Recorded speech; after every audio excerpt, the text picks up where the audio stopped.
સુરત પાલ વિસ્તારમાં યોજાયેલ monarch circle પાસે યશવી નવરાત્રી ગરબામાં 5 ફૂટ લાંબો સાપ નીકળતા અફરાતફરી મચી જવા પામી હતી।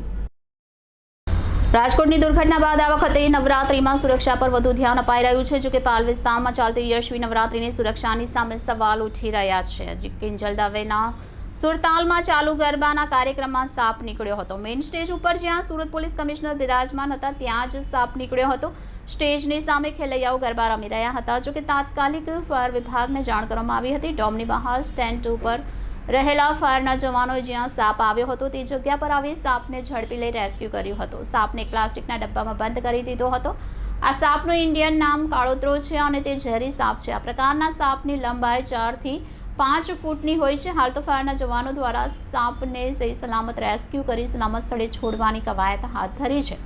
ફાયર અધિકારી ધર્મેશ પટેલે કહ્યું કે આજે મોટી દુર્ઘટના ટળી છે। યશવી નવરાત્રીમાં કેપેસિટી કરતાં વધારે ખેલૈયાઓનો ધસારો જોવા મળી રહ્યો છે। યશવી નવરાત્રીના આયોજકોનો મેન્ટેનન્સનો અભાવ જોવા મળી રહ્યો છે।